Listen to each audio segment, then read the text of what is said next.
Alrighty. Thanks everyone for joining us on today's show. Now, today's show, I'm really excited. Last weekend, I was at the New Zealand Volleyball Premier Tournament. It's the best players from around the country. And our volleyball recruiters invited us to a table. And that's where I met Dr. Craig Harrison. Craig, how you doing? I'm good, thanks. Thanks for having me on. Looking forward to this chat.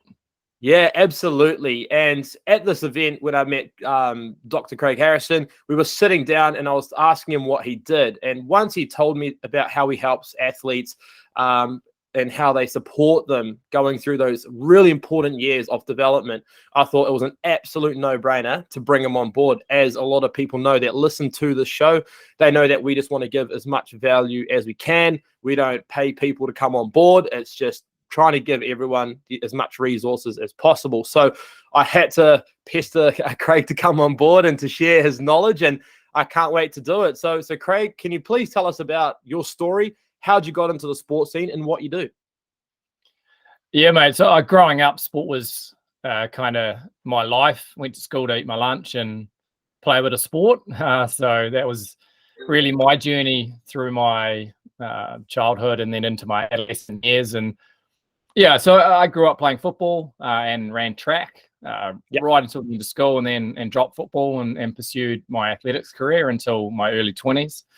But to be honest, I got a fairly significant hamstring injury, and that put a stop to my running career. I was also doing some study down in Dunedin at the time, so there was a few other things that I was getting pulled to and from.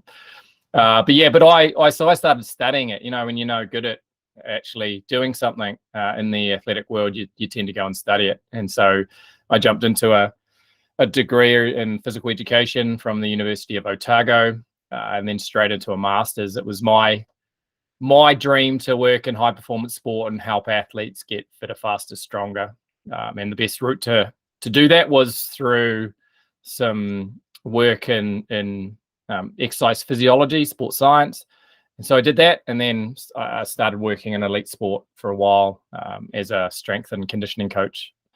But later transitioned to out of elite sport because of sort of an observation I made with some of our athletes that were coming through, and they really had some gaps in the mental and the physical side of their development. And so I actually went back and I had a conversation with some colleagues at AUT University and ended up picking up a PhD opportunity. And with that came the chance to work with kids and run what we called a long-term athlete development program. And that really focused on high school athletes.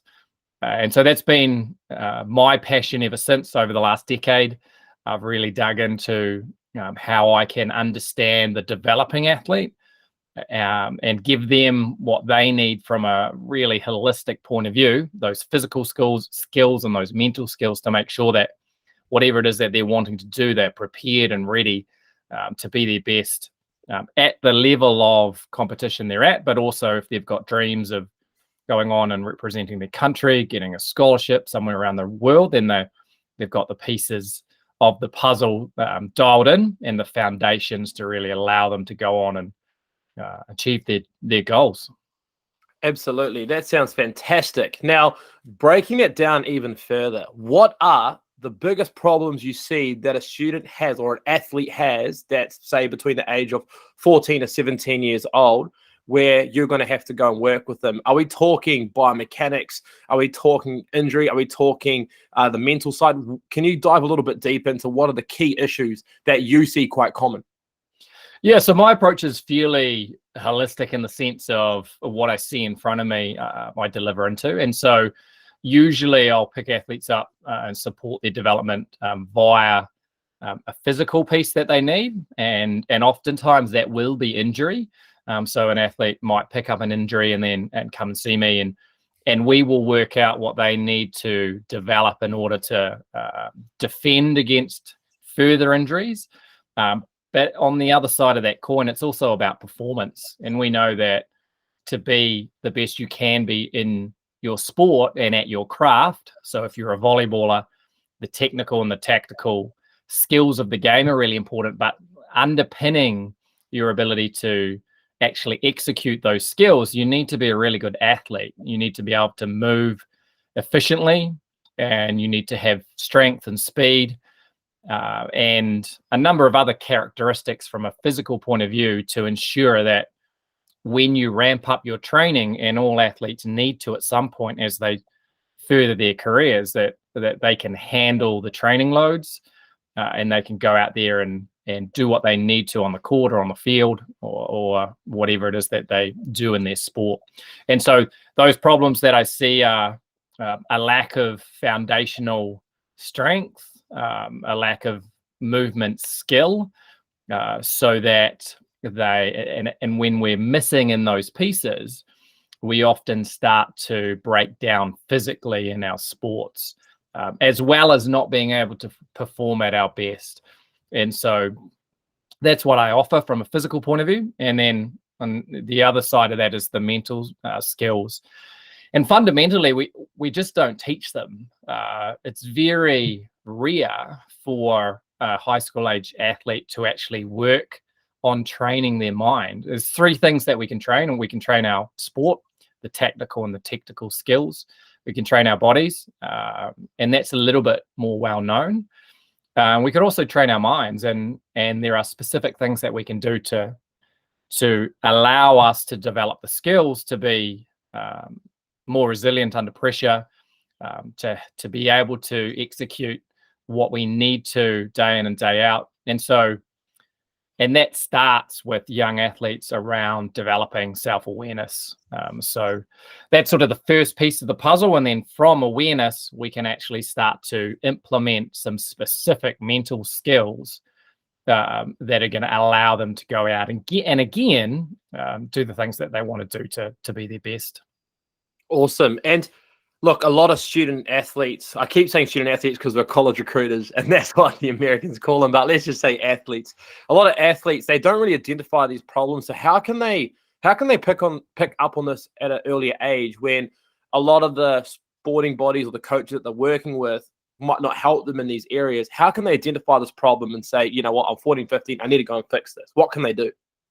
Yeah, I think it's a really interesting piece, because oftentimes if we're not presented with a problem, then we don't actually look for a solution.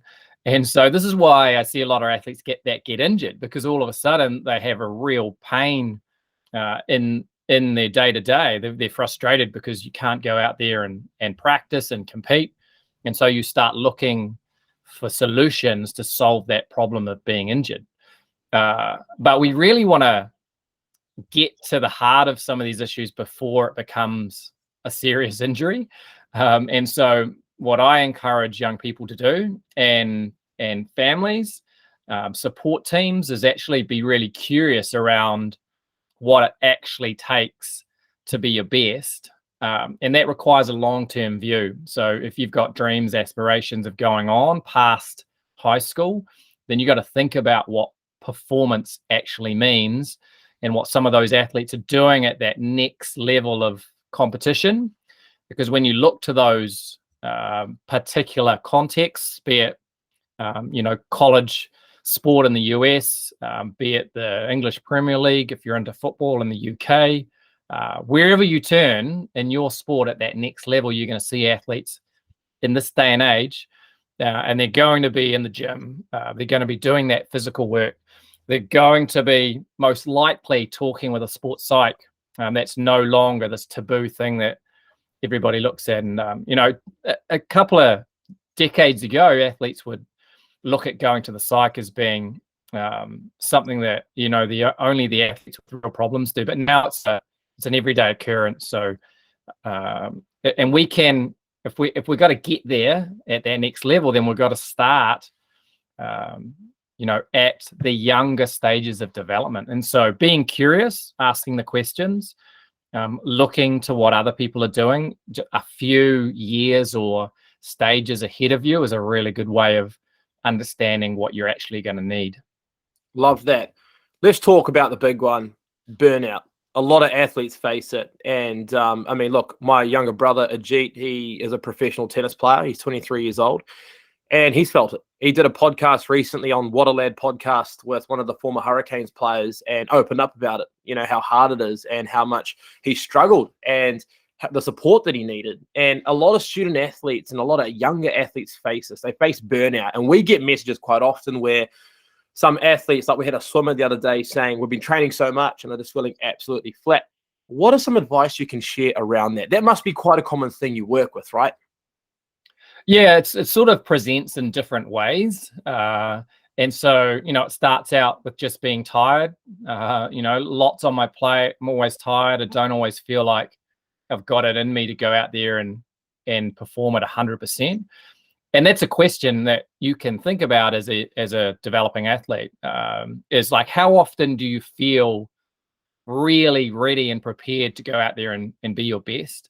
And if you're getting to Saturday and you're thinking, man, I'm just always feeling a little bit knackered, then that's an indication that maybe you're overdoing it. And it's really hard because there's lots of demands, and those demands have increased in the area of youth sport over the last 15 years. And so what I think we need is, one, we need to recognize that it's hard and that we need support. And that as a student athlete, getting a team of people around you that you can talk to and have conversations about the struggles. And most importantly, you need someone to talk to that doesn't necessarily come with an agenda. Because, like it or not, coaches have got a job to do, teachers have got a job to do, and oftentimes to be able to talk about some of these really sensitive issues. So, for example, man, I'm feeling really, really tired. I would love not to go to practice tonight because I think that I would do better if I got a little bit of rest, a bit more sleep. However, I know that if I don't go, maybe I'm not going to start on the weekend. Like, that's a real question that lots of people will ask. And so what happens is that young athlete will turn up to everything that they need to go to, because if they don't, there may be a negative consequence. And if you talk to your coach about that, sometimes there's a few agendas that get in the way. So I always recommend the young athletes that are aspiring to go on to college to get a scholarship, they need to have someone they can talk to that helps them to see the full perspective, and really understands the long-term view, so that they can help them make those hard decisions. Because oftentimes that's what it's about. To prevent burnout, sometimes you've got to go in the opposite direction from the crowd, because everybody's going over here and getting overwhelmed and getting tired and getting stressed. And sometimes you've got to make a decision that's really hard in the moment, but it's in your best interests moving forward. Do you feel like a lot of athletes that are quite young need to be better at communicating this because they keep them close to their chest? Yeah, absolutely. But the thing with that is that communication is a skill, and like conflict resolution is a skill. And so as a industry, we also need to be better at teaching young athletes these skills, right? And just like, all of the technical skills of a sport, there needs to be specific communication skills. So for example, if there was an issue that a young athlete was facing, and the solution might be to talk to the coach, but in that moment, that's really intimidating and scary, then we can kind of pull back from that a little bit. And maybe we just write the email, right? So maybe that young athlete can learn to start to develop the skill of communicating a difficult conversation just by writing the email and then parking it, right? And if we do that enough, then we start to develop some of these skills over time. And eventually, that young athlete might be confident enough to actually press send and then get the reply from the coach and go from there. So we have to layer in these skills. We can't expect them to go straight into it and solve these problems, because they're real and they're hard. Definitely agree with you. And look, I see a lot of burnout happen with a lot of athletes in college in the States, because like you said, they contact me and say, Amrit, I've got assignments due next week. I've got lift in the morning. I've got physio later on in the day. Then I've got training and I'm running out of hours. And I'm scared that if I tell the coach that oh, I'm really stressed out right now. They're going to bench me for this weekend, and I'm not going to get to travel. And then if I get benched, I'm not going to be able to play the next game or the next game. And then I've lost, all this time, and my time here isn't utilized properly. What do I do? And I said, well, look, the first thing is that you're a team. Like whenever you go to college, whether you're golf, you're tennis, even though they're individual sports, when you go to America, you become a team. And you need to understand that that coach has signed you not just to perform, but they're there to support you as well.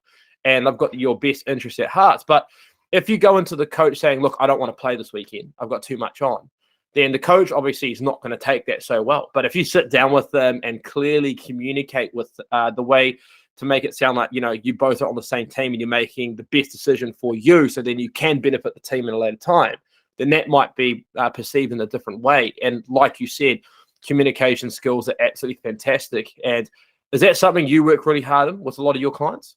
Yeah, absolutely. That's the end game. The end game is for an athlete going on scholarship to be able to have a conversation with a coach comfortably, to speak their truth and be okay with that. But remembering that if that's the end game, then we actually have to start with the foundations. And so what I do is work with those athletes that are 2 or 3 years out from going to college and go, okay, where do we start? Where does communication skill actually start? And we put that brick in the wall, and then we go, right, let's put the next one and the next one and the next one, so that they've had some practice and they've developed these skills by the time they go to that next level of their sport. If they get there, if they get to a scholarship in the US or abroad, then they've actually had time to build those skills. They know what to do, and they're much more confident to actually put them into practice. Yeah, no, you've nailed it on the head. And also, like, you find a lot of young athletes, the parents do a lot of the talking for them in tough situations. And I can speak this from my own personal experience. When I'm from New Plymouth originally, went to New Plymouth Boys High School. And whenever I had a problem, mum was in there ready to fight someone. Like, she had my back.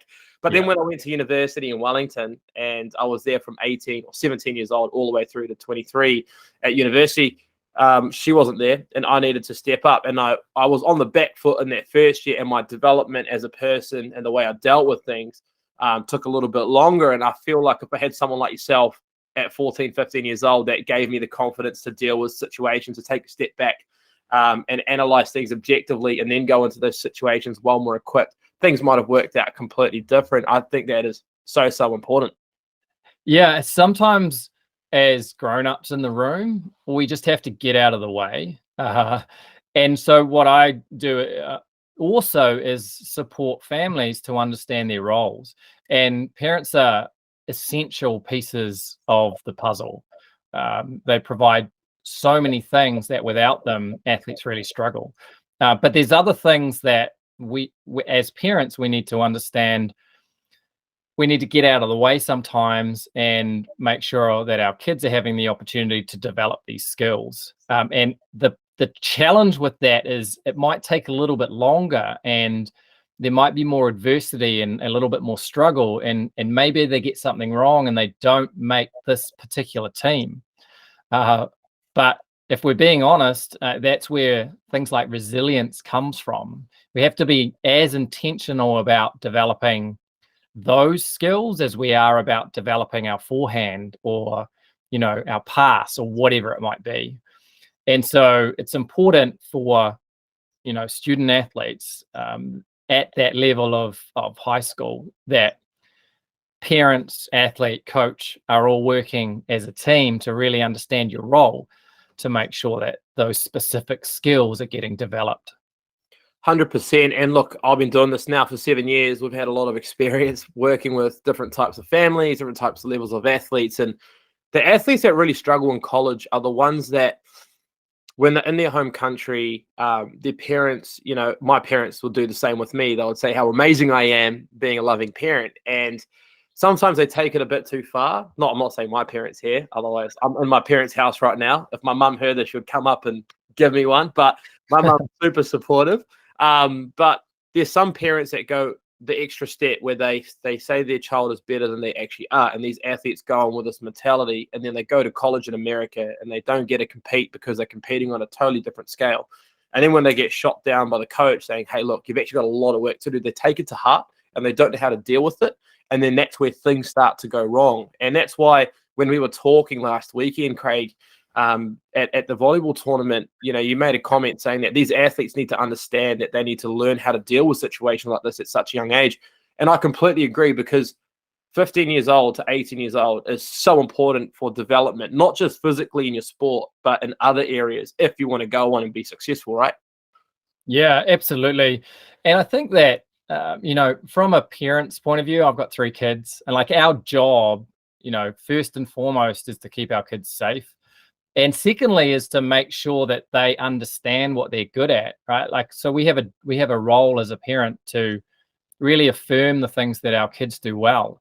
But it's really easy to take that to the next level, as you suggested, where like our interpretation of reality isn't accurate, because perhaps we don't understand what high performance sport is really about. And so as a parent, we need to educate ourselves to understand some of these things that are required, so that we're not, overpraising our kids or talking to them about things we think they do amazingly well, but are misrepresented when they compare themselves to other athletes. Because the one thing that these developing athletes absolutely need is a strong sense of where they sit in relation to their peers, because they need to know that if they're down on this particular characteristic, or if they're up over here, then they can modulate those and work on specific elements to make sure that they're getting to the point that is required,